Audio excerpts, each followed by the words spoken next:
नमस्कार, news track के Y factor में आपका स्वागत है। मैं हूं योगेश मिश्र। हमको आपको तमाम लोगों को ये चिंता रहती है और इस बात की प्रतिस्पर्धा भी रहती है कि आखिर हम देशों से पीछे क्यों रह जा रहे हैं। विकास के मामले में, जीडीपी के मामले में, रुपए और डॉलर और दूसरी मौद्रिक इकाइयों के मामले में हम कमज़ोर क्यों हैं।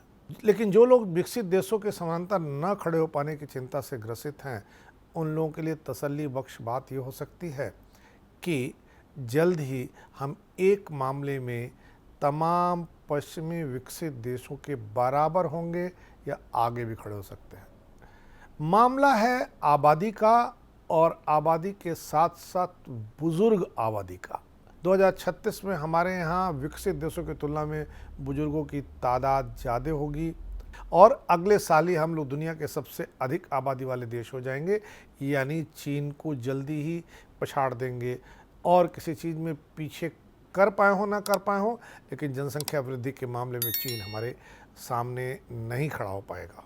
भारत में अब युवाओं की आबादी का हिस्सा कम होना शुरू हो गया है। जनसंख्या अनुमानों पर स्वास्थ्य और परिवार कल्याण मंत्रालय द्वारा गठित तकनीकी समूह की 2020 की रिपोर्ट के निष्कर्षों के अनुसार 2021 में कुल जनसंख्या में 15 से 29 वर्ष के आयु वर्ग के युवाओं का हिस्सा 27.2% था, जो 2036 तक घटकर 22.7% ही रह जाएगा। इसी के साथ 2021 और 36 के दौरान बुजुर्गों की हिस्सेदारी में लगातार बढ़ोतरी होने की उम्मीद है।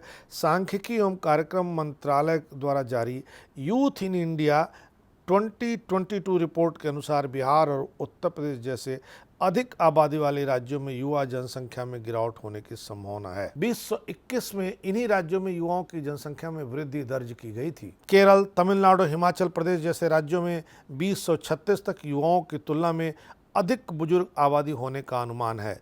यूपी, बिहार, महाराष्ट्र, राजस्थान और मध्य प्रदेश में देश के आधे से अधिक यानी 52% बुजुर्ग होंगे। रिपोर्ट में कहा गया कि 15 साल से कम उम्र की आबादी के अनुपात में गिरावट का अनुमान है, जबकि आबादी में बुजुर्गों के बढ़ने की उम्मीद है। रिपोर्ट बताती है कि युवा आबादी शुरू में बढ़ने की उम्मीद है, लेकिन 2011-2036 की अवधि के उत्तरार्ध में गिरावट शुरू हो जाएगी। 1991 में कुल युवा आबादी 222.7 मिलियन से बढ़कर 2011 में 333.6 मिलियन हो गई थी, जिसके 2021 तक 371.4 मिलियन पहुंचने का अनुमान है। लेकिन 2036 तक यह घट करके 345.5 हो जाएगी। केरल में युवा आबादी अन्य राज्यों की तुलना में पहले ही पीक पर पहुंच चुकी है। 2021 में यहाँ की कुल जनसंख्या में बुजुर्गों का हिस्सा 16.5% और युवाओं का हिस्सा 22.1% होने का अनुमान लगाया गया था। लेकिन 2036 तक कुल आबादी में बुजुर्गों की हिस्सेदारी 22.8% और युवाओं की हिस्सेदारी 19.2% हो जाने का अनुमान है। तमिलनाडु और हिमाचल प्रदेश भी ऐसे राज्यों में होंगे जहाँ 2036 तक बुजुर्गों की आबादी युवाओं से ज़्यादा होगी। भविष्य में बुजुर्गों की संख्या अधिक होने की वजह से स्वास्थ्य सेवाओं पर और कल्याणकारी योजनाओं पर अधिक धन खर्च करने की ज़रूरत महसूस होगी। अब देखना है कि सरकार इतना धन जुटा पाती है।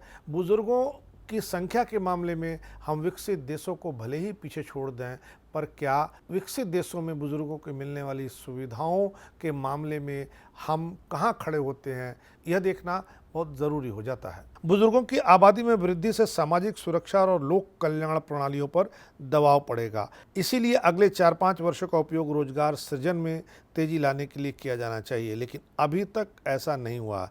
दक्षिणी राज्यों में आश्रित जनसंख्या का हिस्सा बढ़ने की भविष्यवाणी भी की गई है, जिसका मतलब है कि बुजुर्गों के लिए पेंशन, सामाजिक सुरक्षा और स्वास्थ्य सेवाओं को लेकर के चुनौतियां बढ़ेंगी। उन्नत अर्थव्यवस्थाओं में यही देखा जाता है। युवा कामकाजी आयु वर्ग के विपरीत जनसंख्या में बुजुर्गों की हिस्सेदारी बढ़ने लगती है। तथ्य यह है कि आमतौर पर लोग अनौपचारिक रोजगार में लगे हैं, जहां कोई सामाजिक सुरक्षा नहीं है। कुल जनसंख्या में युवाओं का अनुपात 1991 में 26.6% से बढ़कर 2016 में 27.9% हो गया था। फिर नीचे की ओर रुझान शुरू होने और 2036 तक 22.7% तक पहुंचने का अनुमान है। इसके विपरीत बुजुर्गों की आबादी का अनुपात 1991 में कुल जनसंख्या का 6.8% से बढ़कर 2016 में 9.2% हो गया और 2036 तक 14.9% होने का अनुमान जताया जा रहा है। संयुक्त राष्ट्र विश्व जनसंख्या संभावना की 2022 की रिपोर्ट यह बताती है कि अगले साल हम लोग चीन से अधिक आबादी वाले देश हो जाएंगे। रिपोर्ट में बताया गया है कि प्रजनन क्षमता में निरंतर गिरावट के कारण कामकाजी उम्र 25 और 64 वर्ष के बीच में जनसंख्या की बढ़ी हुई एकाग्रता और आयु वितरण में बदलाव त्वरित आर्थिक विकास के लिए एक समयबद्ध अवसर प्रदान करता है, जिसे जनसांख्यिकी लाभ के रूप में जाना जाता है। इसी के साथ यह भी जानना जरूरी हो जाता है कि 65 वर्ष से अधिक आयु वाले लोग वैश्विक स्तर पर 10% से बढ़कर 16% के करीब पहुंच जाएंगे। ऐसे में विकसित देशों को भी बुजुर्गों के लिए सामाजिक सुरक्षा, स्वास्थ्य सेवाएं और पेंशन आदि के मद में अधिक धनराशि खर्च करनी पड़ेगी।